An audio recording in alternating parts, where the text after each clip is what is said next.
Once upon a time, in a small village, there lived two children who were the very best of friends. Their names were Kay and Gerda. They lived in houses right next to each other, so close that their windows almost touched. Between their two windows, their families had created a beautiful little garden with a window box full of lovely rose bushes. In the summer, Kay and Gerda would sit among the roses, play games, read stories, and talk for hours. They loved each other like brother and sister. One winter evening, Gerda's grandmother was telling them stories by the warm fire. "Grandmother," asked Kay, "is it true that snowflakes have a queen?" "Oh, yes, my dear," said Grandmother, nodding. "The Snow Queen is real. She rules over all the snowflakes and ice crystals. Some say she's beautiful, but cold as ice, with no heart at all. When winter storms rage at night, that's the Snow Queen flying through the sky." Little Gerda shivered. "I hope we never meet her." Kay laughed bravely. "I'm not afraid. If she comes to our window, I'll melt her on our warm stove." But he should not have been so bold. That very night, as snow fell softly outside, something magical and strange happened. Kay was looking out his window when a snowflake landed on the glass. As he watched, the snowflake grew bigger and bigger until it transformed into the most beautiful woman he had ever seen. She was dressed entirely in white, with a crown of ice crystals sparkling on her head. Her eyes were as blue as the frozen winter sky, but they were cold and empty. It was the Snow Queen herself.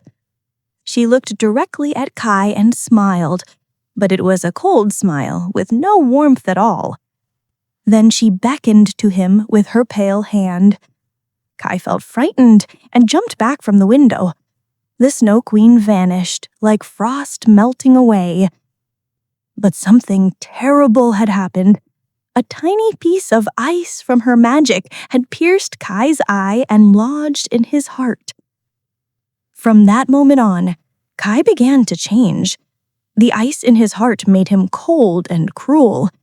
The splinter in his eye made him see ugliness in everything that was once beautiful. The next day, when Gerda came to play, Kay was mean to her for the first time ever. "Go away, I don't want to play with you anymore," he said harshly. "Your roses are ugly and stupid." "Kay, what's wrong?" Gerda cried, tears filling her eyes. "Why are you being so mean?" But Kay just turned away. The ice in his heart had made him forget how to love. Days passed, and Kay became colder and stranger. He would only play alone in the snow, making perfect geometric patterns of ice crystals. He no longer smiled or laughed. Then one day, during a heavy snowstorm, Kay took his sled to the village square. The snow was falling so thick that he could barely see. Suddenly, a magnificent white sleigh appeared, pulled by snow-white horses, and in the sleigh sat the Snow Queen herself. Before anyone could stop her, she reached down and attached Kay's sled to her sleigh. Then off they flew, faster and faster, into the swirling snowstorm. "Help! Stop!" Kay cried at first. But then the Snow Queen turned and kissed his forehead. Her cold kiss made him forget everything. Forget Gerda, forget his home, forget all the warmth and love he had ever known. He no longer felt cold. He no longer felt anything at all. The Snow Queen carried Kay away to her ice palace in the far, far north, where winter never ends. Back in the village, when Gerda discovered that Kay had disappeared, she was heartbroken. Everyone in the village searched and searched, but no one could find him. The winter passed, and when spring came, everyone said that Kay must have drowned in the river when the ice melted. But Gerda didn't believe it. She knew in her heart that Kay was still alive somewhere. "I will find him," she declared, "no matter how far I have to go." So one beautiful spring morning, brave little Gerda put on her best red shoes, kissed her grandmother goodbye, and set off on her journey to find Kai. She walked to the river and spoke to it. "River, have you taken my friend Kai? If I give you my new red shoes, will you give him back to me?" She threw her precious red shoes into the water, but the river just washed them back to shore. The river was telling her, "I don't have your friend." Gerda understood. She got into a small boat by the riverbank, and the river gently carried her downstream, far away from her village, to where her journey would truly begin. The boat carried Gerda to a beautiful garden where an old woman lived. The woman was kind, but lonely, and she used magic to make Gerda forget about Kai so she would stay and be her companion.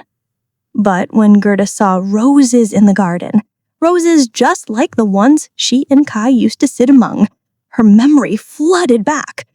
"Kai! I must find Kai!" she cried, and she ran from the garden to continue her search. Gerda traveled on and on.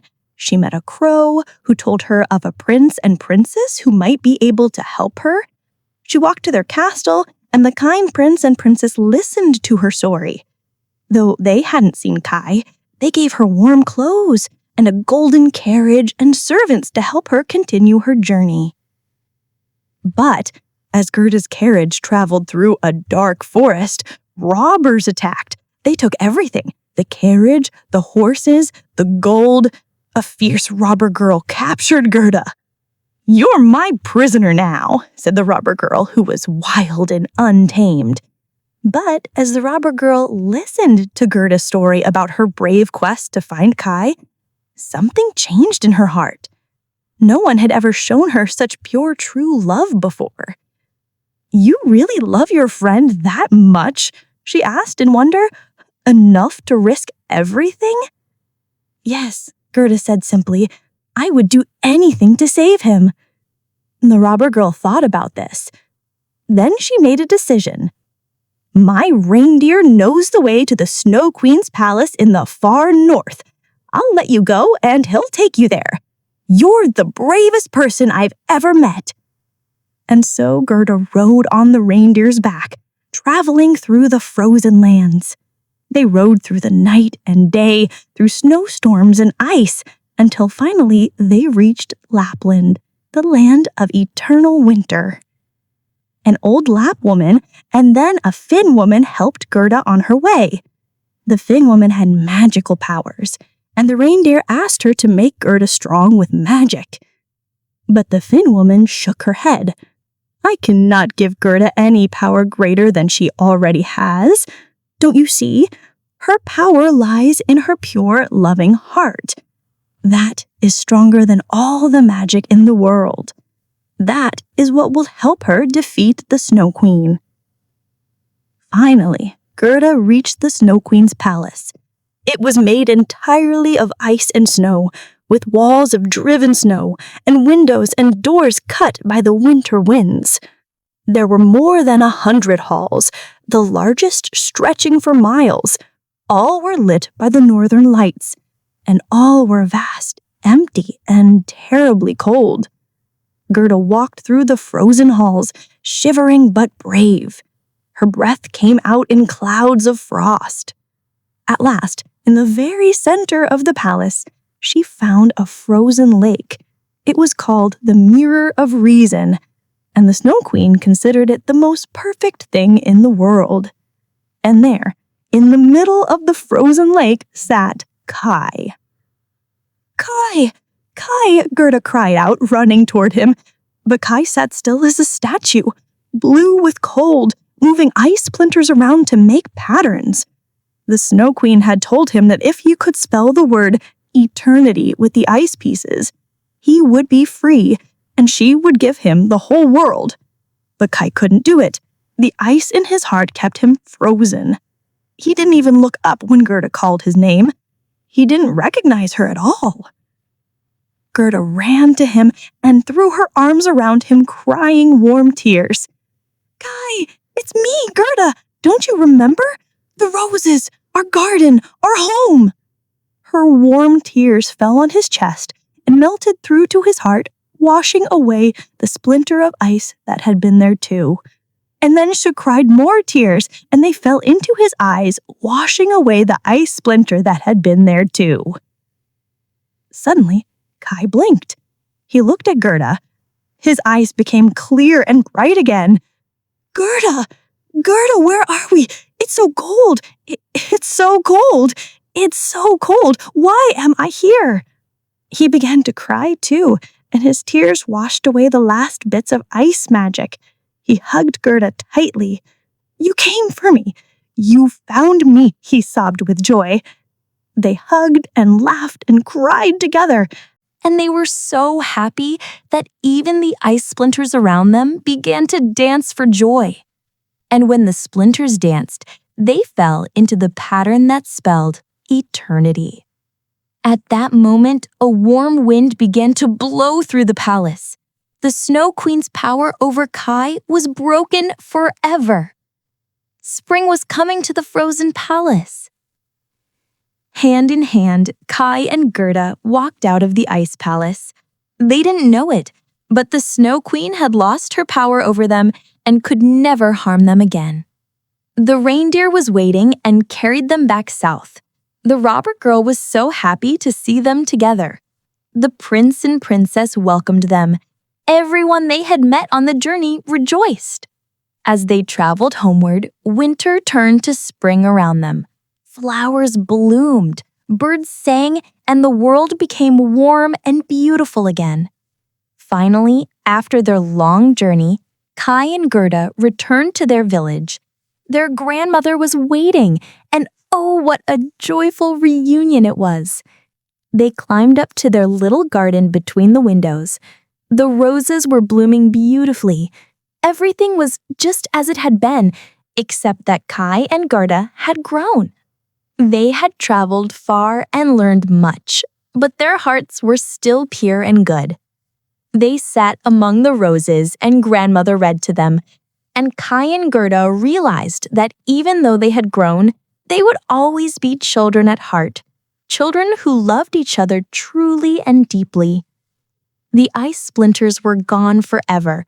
Summer had returned, and love had conquered the coldest magic in the world, and they lived happily ever after. The end.